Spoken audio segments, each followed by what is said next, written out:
दोस्तों, आपका स्वागत है मिडनाइट मिथ्स में, जहां मैं लाती हूँ हॉरर थ्रिलर कहानियाँ। आज आप सुनेंगे मौत में अकेलापन, अनीता कृष्णन की लिखी हुई। दोस्तों, अगर आप हॉरर थ्रिलर कहानियों के फैन हैं तो मिडनाइट मिथ्स को सब्सक्राइब कर दीजिए। धन्यवाद। सागर का ट्रांसफ़र हाल ही में चंबा में हुआ था, जो मन को मोह लेने वाला हिमालय की गोद में बसा शहर था। ये बीच पहाड़ पर स्थित शहर है, जहाँ से सैकड़ों फीट नीचे पूरी रफ्तार से बहती इठलाती बलकाती रावी नदी का मनोहारी दृश्य दिखता है। ट्रांसफर का ऑर्डर आने के बाद सागर के पास खुशी की एक और वजह भी थी। चंबा उसका शहर था, उसकी जन्मस्थली, जहां उसने अपना पूरा बचपन गुजारा और स्कूल के दिन बिताए थे। इसे छोड़कर ग्रेजुएशन की पढ़ाई के लिए जालंधर गया था, क्योंकि चंबा में कोई कॉलेज नहीं था। कॉलेज के तुरंत बाद उसे नौकरी मिल गई थी और उसके पास सांस लेने की भी फुर्सत नहीं थी। उसके बाद शायद ही कभी वह एक हफ्ते से अधिक के लिए घर आया था। यहाँ तक कि 5 साल पहले जब उसकी शादी हुई थी, तब भी उसने सिर्फ 10 दिन की छुट्टी ली थी। अब एक बार फिर वह अपने घर वापस आ रहा था, अपनी पत्नी और 3 साल के बेटे अंकुर के साथ। उसके माता पिता लकड़ी और पत्थर के बने खूबसूरत 3 मंजिला घर में रहते थे। उनके 4 बेटों में सागर दूसरे नंबर का बेटा था।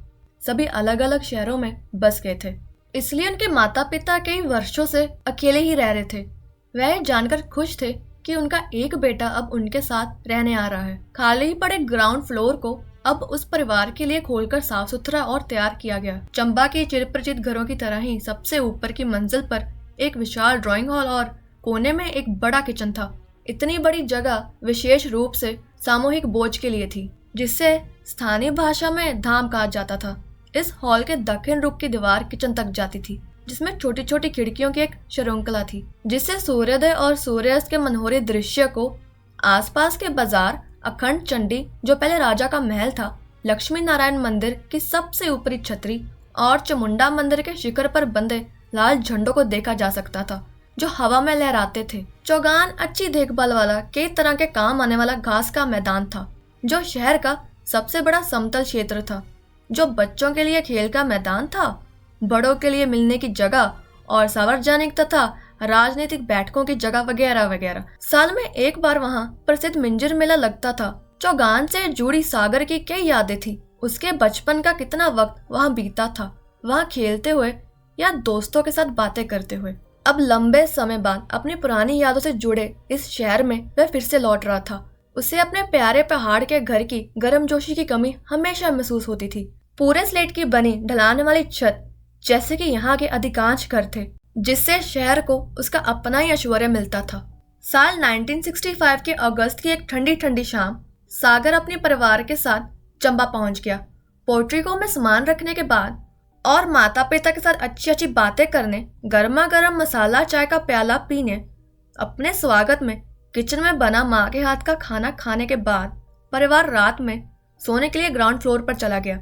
उन्होंने थका देने वाला सफर तय किया था और अपने सामान में से बेहद जरूरी चीजें निकालने के बाद वे बिस्तर पर चले गए। अंकुर आम दिनों से पहले ही सोने जा चुका था। सुषमा ने अपना हाथ लैंप को ऑफ करने के लिए बढ़ाया तो सागर ने उसे रोक दिया। नहीं सुष, कुछ देर ऑन रहने दो। सुषमा ने उसकी ओर आश्चर्य से देखा। क्यों सागर, आज क्या हुआ? तुम तो बिस्तर पर जाते ही कहते हो कि लाइट बंद कर दो। पता नहीं, बस मैं नहीं चाहता कि अभी अंधेरा हो। तुम ठीक तो हो? कुछ प्लीज सागर बताओ ना, क्या बात है? मैं नहीं जानता शुश, मुझे अजीब सा महसूस हो रहा है। मैं सच में यहाँ आकर खुश हूँ। मेरे लिए सही मानने में यही एक घर था, लेकिन दिल की गहराई में उदास परेशान करने वाली एक भावना है। मैं नहीं जानता कि मुझे ऐसा क्यों लग रहा है, इसका कोई कारण नहीं है। सागर ने अपने माथे को उंगलियों से सहलाया। तुम थक गए हो, हम सब सुबह से दौड़ भाग में रहे हैं, यहाँ तक कि मैं बुरी तरह थक गई हूँ। सुषमा ने रजाई अपने गर्दन तक खींची और आंखें बंद कर ली। नहीं सुषमा, इसका थकान से कोई लेना देना नहीं है। तुम तो जानती हो मुझे सफर करने की आदत सी हो गई है। ये एक भावना है, अवसाद में डालने वाली, उदास करने वाला एहसास, जैसा मैंने पहले कभी महसूस नहीं किया। क्या तुम्हें लग रहा है कि तुम्हें हार्ट से जुड़ी कोई बीमारी है? तुम्हें कल किसी डॉक्टर से दिखा लेना चाहिए। तुम तो ऐसे बात कर रही हो जैसे मुझे हार्ट अटैक आने वाला है। ऐसा नहीं है, ये बस एक एहसास है। मैं दुखी महसूस कर रहा हूँ। डॉक्टर उदासी का तो इलाज नहीं कर सकते, है ना? ऐसा नहीं है कि मैं डिप्रेशन का शिकार हूँ। कल रात के खाने के समय तक मैं एकदम ठीक था। तो फिर उस खाने में कुछ होगा जो तुमने खाया था। मैंने देखा था कि तुम कितने चाव से खा रहे थे। इसका खाने से कोई संबंध नहीं है। बुरा मत मानो, तुम नहीं समझोगी। सो जाओ।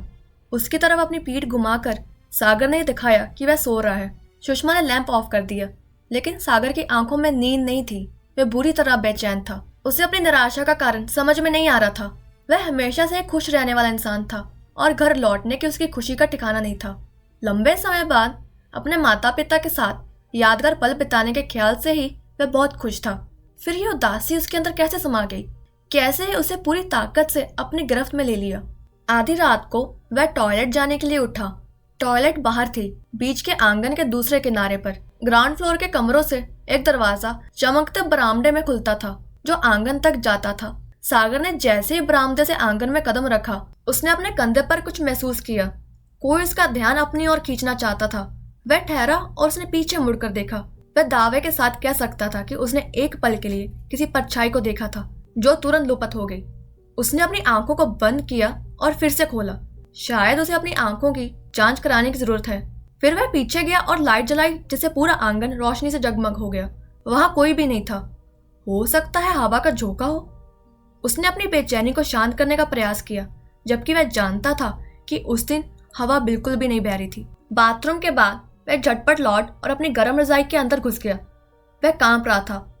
ऐसा लग रहा था जैसे ठंड की एक बर्फीली परत ने उसे जकड़ लिया हो। अगली सुबह नींद खुली तो वह थका थका सा था। उसे अपने नए ऑफिस में उसके प्रमुख के रूप में ज्वाइनिंग करना था, लेकिन इसे लेकर उसमें कोई उत्साह नहीं था।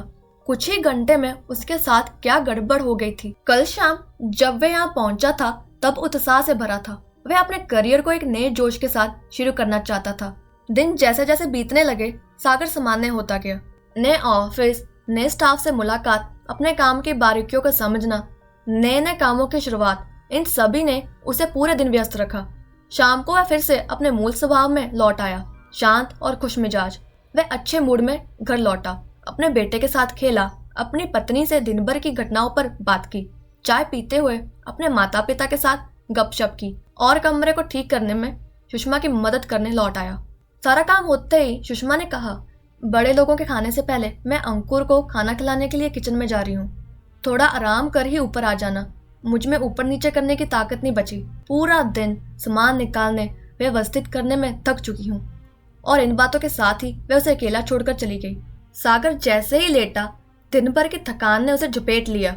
वह सो गया। अभी सोए हुए उसे बेमुश्किल 10 मिनट ही हुए होंगे कि वह एक झटके से उठ गया। किसी ने उसे जगा दिया। उसे स्पष्ट रूप से लगा जैसे कोई उसे हिला रहा है, उसका नाम पुकार रहा है। घबराहट में उसने चारों ओर देखा। कमरा बिल्कुल ठंडा और खाली था। सागर कांप रहा था और नाच चाहते हुए भी बिस्तर से नीचे उतरा। वह बेहद थका हुआ और निराश महसूस कर रहा था। उदासी ने चारों तरफ किसी मोटी धुंध की तरह उसे घेर रखा था। उसे अपने भीतर समा लिया था और उसके भीतर अपनी पेट बना ली थी। ऊपर की मंजिल से हल्की फुल्की आवाजें आ रही थी। उसमें इस कमरे से अकेलेपन से बच निकलने की गहरी इच्छा उत्पन्न हुई। चप्पल पहनकर वह अपने परिवार के बीच जाने के लिए तेजी से निकला। वह दरवाजा बंद करने तक के लिए नहीं रुका। सुषमा, तुम मुझे हिलाकर जगाने के बाद इतनी जल्दी वहां से भाग क्यों आई? उसका दम फूल रहा था और उसी हाल में उसे किचन में देखते ही उसने शिकायत के लहजे में कहा। वह डिनर लगाने में उसकी माँ का हाथ बटा रही थी। अंकुर कोने में चटाई पर बैठा अपने खिलौनों से खेल रहा था। तुम्हें जगाकर कब? सुषमा ने काम से अपना ध्यान हटाए बिना ही पूछा। क्यों? अभी 5 मिनट पहले क्या तुम मुझे जगाने नहीं आई थी?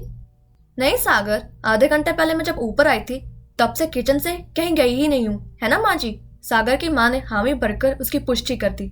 उसी समय उसके पिता वहां आए। उन्हें देखकर सुषमा मुस्कुराने लगी।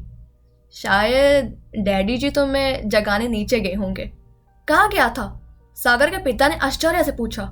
डैड, क्या आप 5 मिनट पहले मेरे कमरे में मुझे जगाने आए थे?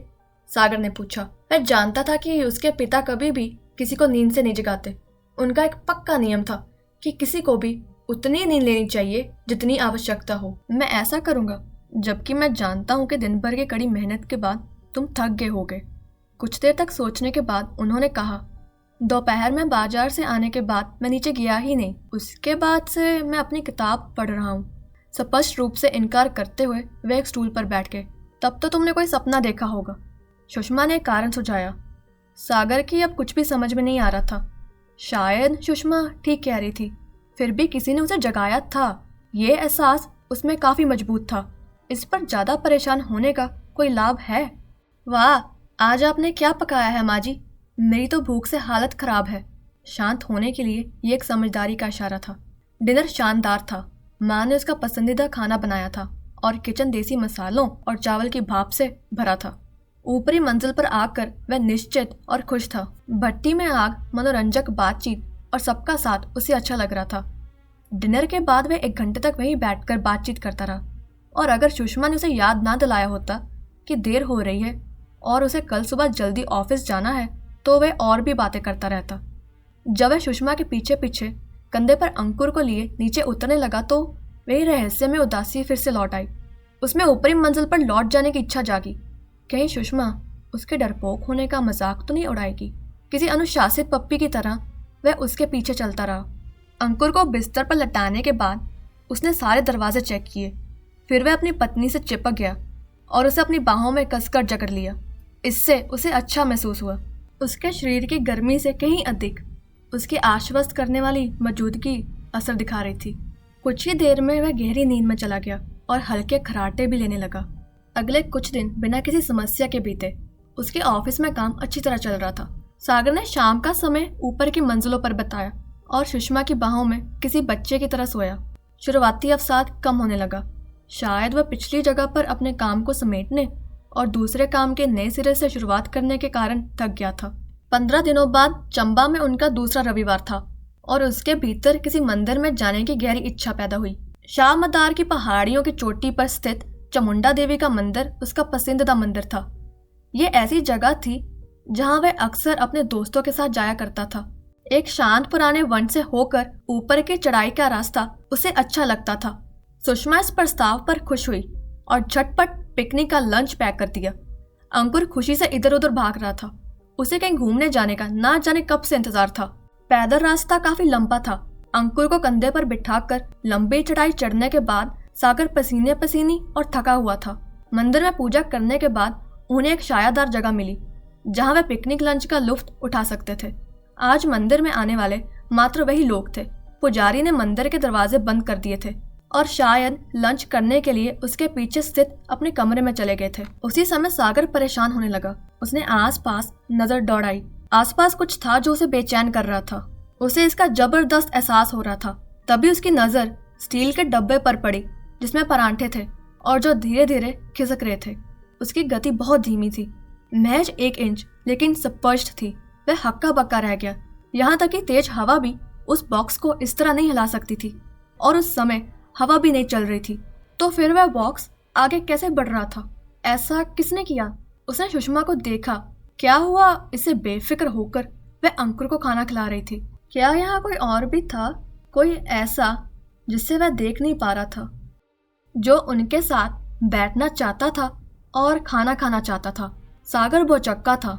सुषमा, अगर तुमने खाना खा लिया हो तो हम वापस चलते हैं। हमें अंधेरा होने से पहले घर पहुंच जाना चाहिए।